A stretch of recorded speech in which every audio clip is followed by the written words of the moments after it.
Hey guys, it's Chris with Double Eagle Gunworks, and we're out here on the range today, and we're going to be testing out the FNS9.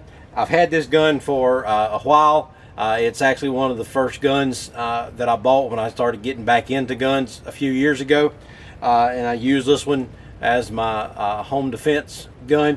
It's a really nice gun. I really like the FN. It's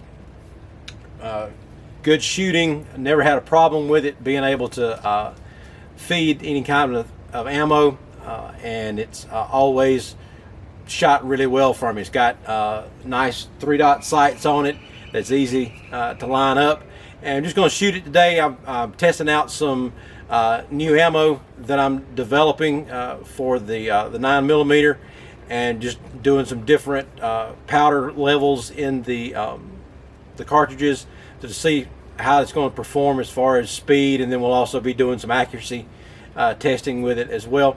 So we'll shoot the gun a little bit, both through the chronograph and on the target over here, and then we'll talk about the gun a little bit more. We've got some 115 grain, just round nose, full metal jacket bullets, and I'm using some tight group powder in it, and just starting out with the minimum load based on what the data shows, and then going up to the maximum. So I've got 5 different levels of powder in there that I'll start with, and then we'll see how each one does on the chronograph and what the speed comes out at. So we're starting with the minimum level.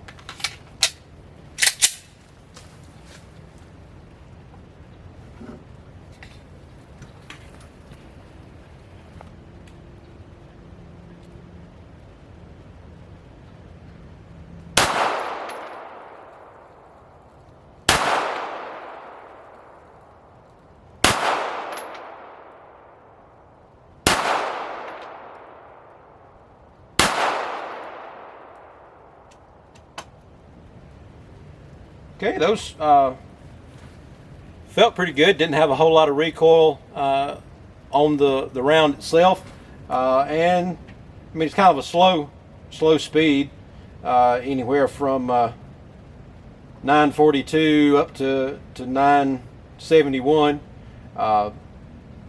So that's just the lowest power level, and of course, don't see any problems with the brass for that one.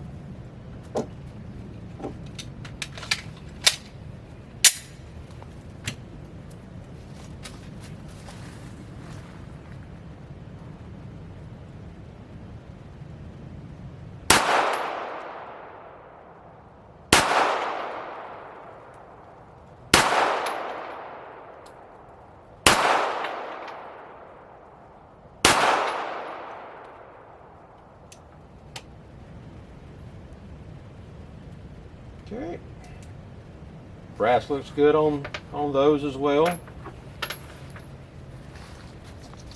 and the speed went up a little bit, not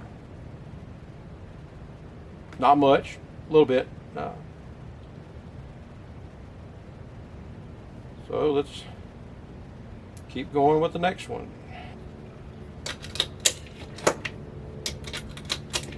And the difference in powder is not really that much. I'm only going up 1/10 of a grain with each one, so it's not a huge jump in the amount of powder in there. So it's not going to be a huge jump in the speed either.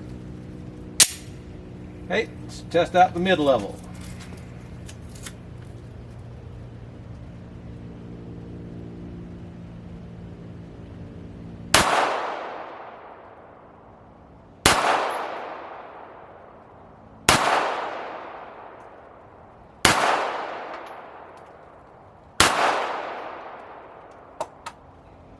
Hey, recoil is still nice and manageable.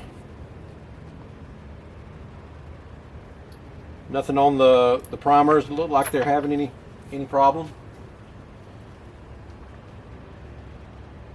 speed went up just a little bit, about 4 feet per second. So it's, again, not huge, but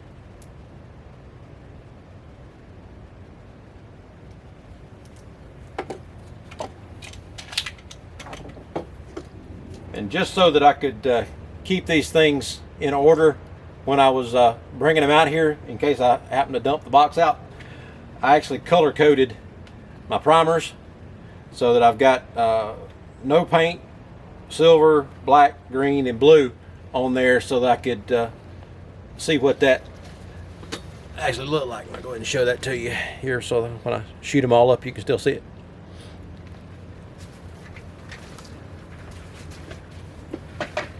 Okay, let's do the next one.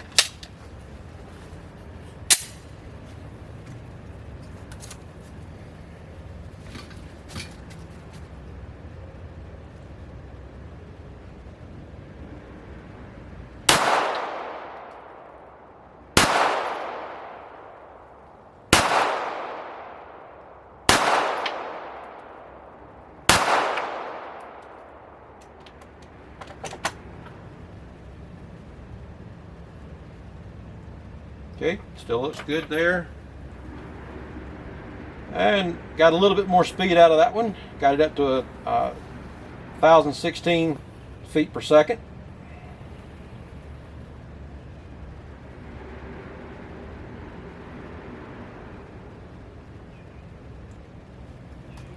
And we got one more that we'll look at. And this is the maximum based on the table in the load data.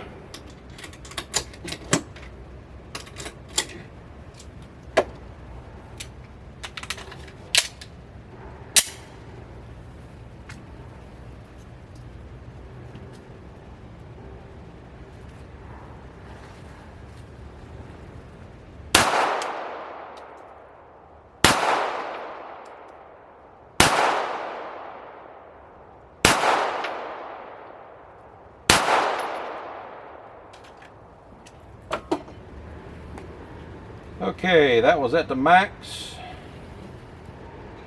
Primer still looks fine. Case looks okay. But didn't really have hardly any increase in speed on that one. It stayed right about the same as it was on the next one. So save powder, and we'll check it on as far as the accuracy part of it goes, but just based on the speed data, looks like the middle one or the next to the highest would still be fine to get us the same amount of speed on that one. We did the chronograph testing with the FNS9, so now we're going to do a little accuracy testing with it, and just be shooting with it just in a freehand grip. Not going to be using a bench rest or anything while we're doing the shooting, just so that we can see how the recoil is on the different rounds that I'm working on developing, and see how the gun performs with those different loads of powder. And again, the powder that we're using on these loads is the tight group powder from Ogden. And then we're using 115 grain round nose bullet, and we're going to see how the gun performs with those two characteristics. So overall, when we were doing the chronograph testing, gun shot flawlessly, just like it always does.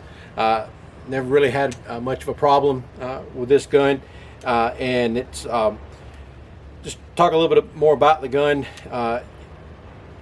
Again, it came out with FN came out with this gun several years ago. This was their first striker fired gun, and it comes in the FNS full size FNS 9C, and it's kind of been replaced now by the 509 from FN, but you can still get these guns.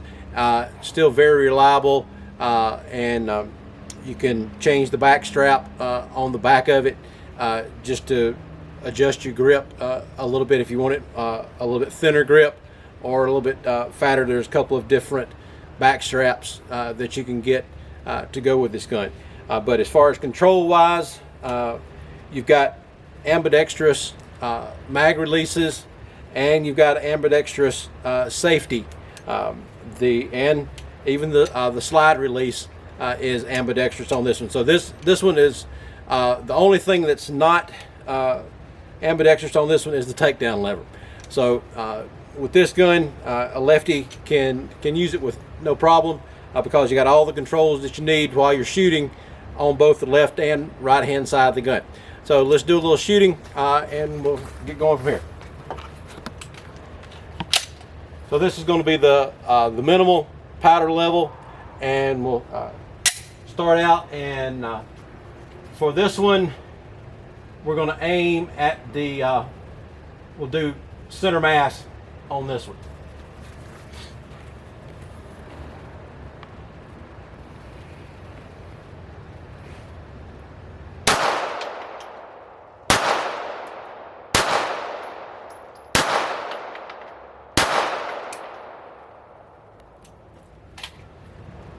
Okay, recoil was no problem on that round.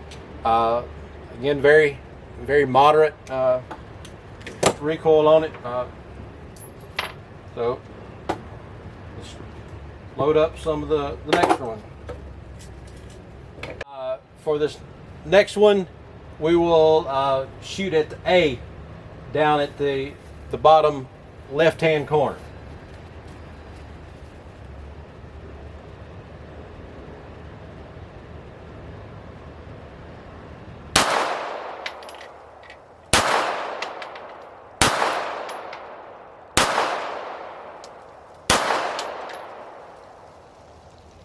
Okay, I felt good, no problem. Again, recoil is very nice on that round, and no problem with the primers. Everything looks good. Okay, this is the mid-level round, and we'll shoot at the B in the lower right-hand corner.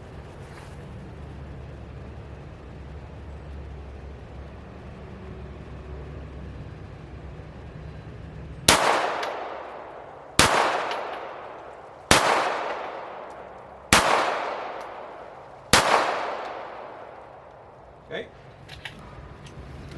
no problem on that.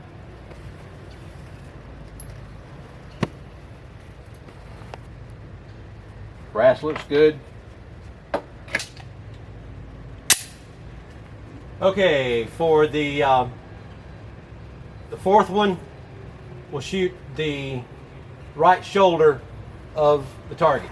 So my left, target's right.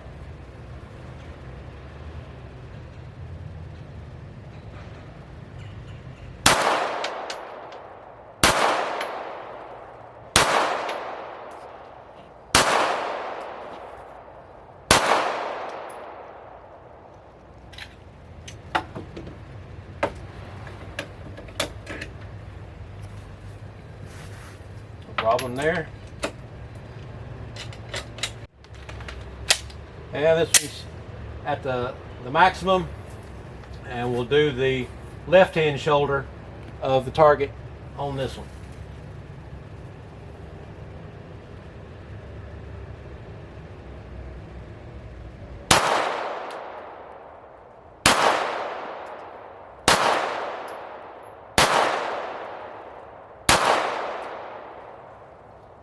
Okay,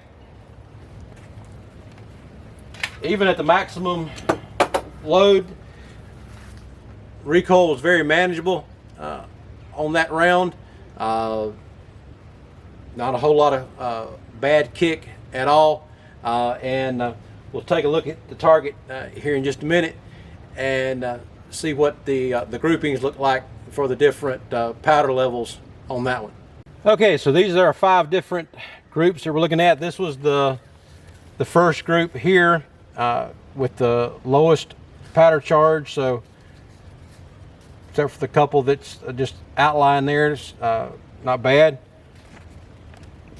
That was a pretty decent group there. The next one was, this is the middle level here. The fourth one there, and then the fifth over there. Actually, they're all pretty similar. So with no greater difference than there was in any of these. You could pick any of these powder charges and get about the same accuracy level, at least as far as the way I was shooting anyway. 2 and 5 are probably the best, with 1 and 3 coming in, and then 4 I must have pulled some down or something on that one. But so based on the accuracy and then on the chronograph test, there's not a lot of difference between the different powder levels. So you can kind of pick a midpoint to have a fairly easy shooting target round, and still be good accuracy with it. If you liked the video, like and subscribe down at the bottom, and we'll check you next time. Talk to you later.